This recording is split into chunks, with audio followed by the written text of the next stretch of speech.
মাত্রই কমিশনে নেগেটিভ পাওয়ার পরে দ্বিতীয় কমিশন আবার চলে আসার যে বিষয়টা, তো সেটার ক্ষেত্রে যদি এই ডকুমেন্ট চাওয়ার পরে যদি অ্যাডভোকেট না দিতে পারে, সেক্ষেত্রে আমরা বলবো বা আমাদের অভিজ্ঞতায় বলি যে নেগেটিভ পাওয়ার একটা সম্ভাবনা থাকবে।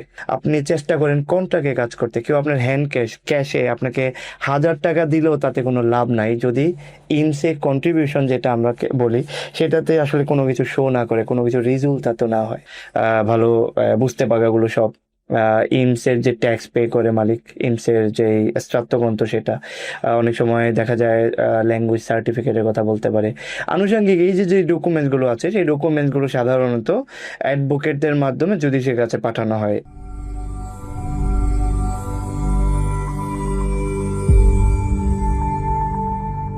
আসসালামু আলাইকুম ভাইয়া। ওয়ালাইকুম আসসালাম। ভালো আছেন ভাইয়া? আলহামদুলিল্লাহ, আপনার কি অবস্থা? আলহামদুলিল্লাহ ভাইয়া।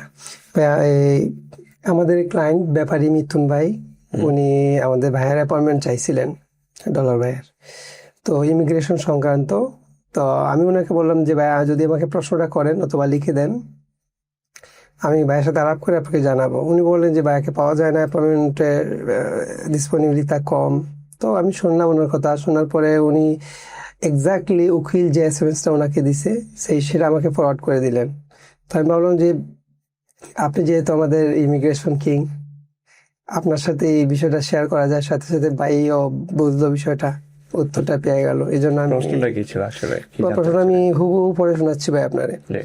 ওনার উকিল ওনাকে লিখছে যে ho bisogno dei seguenti documenti: contratto di lavoro, certificato corso di italiano, busta paga, estratto contributo INPS, certificazione unica, dichiarazione di ospitalità, এবং সে এটা এই সেপ্টেম্বরের মধ্যেই চায়। এই বিষয়টা যদি বলতে পারে, অনেকগুলা বিষয় একসাথে বলে ফেললাম ভাই আসলে। না, একদম বোঝা যাচ্ছে এটা একদম শর্ট। মানে যেটা ব্যাপার হচ্ছে সম্ভবত এই ভাই মিথুন ভাই, সম্ভবত মিথুন ভাইয়ের আমরা যেটাকে উদিয়েন্সা বলে থাকি আর কি, দ্বিতীয় কমিশন বা কিছু একটা, অথবা অ্যাডভোকেট সম্ভবত প্রতিষ্ঠানী স্পেশালের জন্য কোনো একটা প্রস্তুতি গ্রহণ করছেন। হয়তো বা সামনে ওনার যেই অডিয়েন্সের যে ডেটটা ছিলেন সেটা হয়তো বা আন্তিচিপাতে হয়ে গেছে, মানে হয়তো খুব রিসেন্টলি এই ডকুমেন্ট সাবমিট করার পরে ওখান থেকে হয়তো একটা ডিসিশন আসবে। এটা মিথুন ভাইয়ের জন্য খুব ভালো একটা ব্যাপার। তো যে ধরনের ডকুমেন্টগুলো চাইলো এটা খুবই কমন। স্পেশালি আমরা জানি আমাদের গল্প আর প্রয়োজন হবে না যখন আমরা রিকোর্সে করি, মানে নেগেটিভ হয়ে যাওয়ার পরে যখন আমাদের কমিশনে নেগেটিভ আসে, তারপর যখন আমরা রিকোর্সে করি তখন আর ওই গল্পর ব্যাপারগুলো খুব একটা সামনে আসে না যদি নতুন কিছু না থাকে। আর মোস্টলি আমরা জানি নতুন কিছু আসলে থাকেই না। তখন আসলে কি ব্যাপারগুলো, মানে এই ঘটনাকে খুব বেশি করে বালুতারে করে এই ডকুমেন্টসগুলো, যে ডকুমেন্টগুলো চাইলো, তার মানে কি কাজের কন্ট্রাক্ট, ভালো বুঝতে পাকাগুলো সব, ইমসের যে ট্যাক্স পে করে মালিক, ইমসের যে স্থাত্বগ্রন্থ সেটা অনেক সময় দেখা যায় ল্যাঙ্গুয়েজ সার্টিফিকেটের কথা বলতে পারে।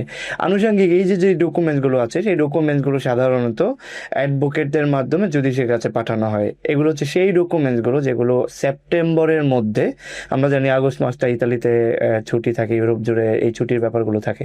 তো সেপ্টেম্বরের প্রথম বা দ্বিতীয় সপ্তাহ বা সেপ্টেম্বরের মধ্যে এই ডকুমেন্টগুলো সাবমিট করলে পরে অ্যাডভোকেট হয়তো এই ব্যাপারগুলো নিয়ে সামনে আগাবেন, জুডিশিয়ার কাছে পাঠাবেন, এবং সেই অনুযায়ী হয়তো বা এই ভাইটির আমরা বলতে পারি প্রতিষ্ঠান স্পেশালে পাওয়ার একটা সম্ভাবনা চলে আসবে ইনশাআল্লাহ। এখানে আমি একটু যোগ করতে চাই ভাইয়া, উনি 7 মাস হয়েছে দেশে আসছে ইতালিতে। এখন উনি ল্যাঙ্গুয়েজে কোর্সো দি লিঙ্গুয়া ইতালিয়ানো একটা ব্যাপার সার্টিফিকেট চাইছে, এবং স্টাতো দি কন্ট্রিবিউটো যেটা আমরা জানি যতটুকু, এগুলা কতটুকু দেখেন ব্যাপার হচ্ছে যদি 7 মাস হয় উনি ইতালিতে আসছে তাহলে বোঝাই যাচ্ছে উনি হয়তো, যদি ধরেও নেই একদম আসার সাথে সাথে কাজে ঢুকে হয়তো কন্ট্রাক্টে কাজ করছে, আমার বিশ্বাস যদি এই ব্যাপারগুলো এমন হয়ে থাকে তাহলে তো কিছু না কিছু দেওয়ার কথা। আর যদি একদমই কিছু না থাকে, এই অবস্থাতে যদি অ্যাডভোকেট এই কাগজগুলো চেয়ে থাকে, সেই ক্ষেত্রে আমরা আমার অভিজ্ঞতা থেকে বলতে পারি এখনো নেগেটিভ পাওয়ার সম্ভাবনা থাকবে। সেক্ষেত্রে এটা একটা মেজর একটা ইস্যু হওয়ার সম্ভাবনা। মানে হচ্ছে যদি এই ডকুমেন্টগুলো উইদিন শর্ট টাইমের ভিতরে একবার নেগেটিভে কমিশন হওয়ার পরে ঠিক সাথে সাথেই যদি আরেকটা কমিশন বা অডিয়েন্সের যে ডেট চলে আসে, এটা যদি হয় আসলে এটা মর্মান্তিক। কারণ দিন শেষে জুডিশিয়ারি আসলে আপনাকে চেহারা দেখে বিবেচনা করবে না। আর আমরা তো অবশ্যই জানি আমাদের যেই সিচুয়েশনগুলো আসার সাথে সাথে কমিশনে পাঠায় দেওয়া দিনকে দিন আরও বেশি এটা কঠিন হচ্ছে। আমরা জানি 12 জনের পর থেকে। তার মানে হচ্ছে কি, আপনি অন্যান্য শহরগুলোর কথা বলছিলাম, অন্যান্য শহরগুলোতে যেটা হয় খুবই দ্রুত প্রথম কমিশনের পরে উইদিন 1 বছরের মধ্যে আবার দ্বিতীয় কমিশন বা অডিয়েন্সে চলে আসে। তো আমাদের মধ্যে কি হয়, যারা আমরা অনেক দিন ধরে থাকি, যাদের ডকুমেন্টস নিয়ে সমস্যা নাই, এই ঘটনা তাদের জন্য ভালো। যারা অলরেডি ইন্তেগ্রত হয়ে গেছে, মানে তাদের ডকুমেন্ট সব কিছু আছে। কিন্তু এই যে যারা মাত্রই কমিশনে নেগেটিভ পাওয়ার পরে দ্বিতীয় কমিশন আবার চলে আসার যে বিষয়টা, তো সেটার ক্ষেত্রে যদি এই ডকুমেন্ট চাওয়ার পরে যদি অ্যাডভোকেট না দিতে পারে, সেক্ষেত্রে আমরা বলবো বা আমাদের অভিজ্ঞতায় বলি যে নেগেটিভ পাওয়ার একটা সম্ভাবনা থাকবে। যদি কোনো কারণে ডেটটা পরিবর্তন হয়, ওনার জন্য ভালো হবে, কারণ এই সময়ের মধ্যে আবার একটা প্রস্তুতি গ্রহণ করতে পারবে।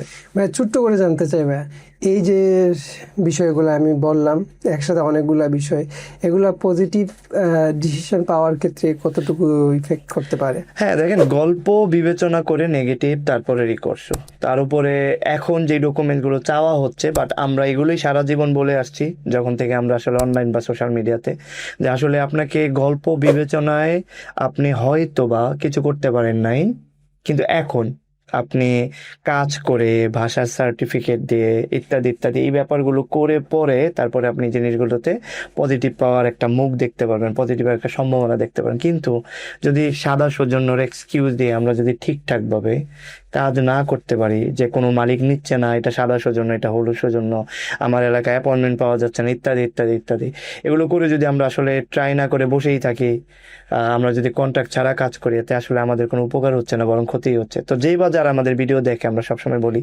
আপনি চেষ্টা করেন কন্ট্রাক্টে কাজ করতে। কেউ আপনার হ্যান্ড ক্যাশে আপনাকে 1000 টাকা দিলেও তাতে কোনো লাভ নাই, যদি ইনসে কন্ট্রিবিউশন যেটা আমরা বলি সেটাতে আসলে কোনো কিছু শো না করে, কোনো কিছু রিজুল তাতে না হয়। তো এই হচ্ছে বিষয় আর কি। ধন্যবাদ ভাই আপনাকে।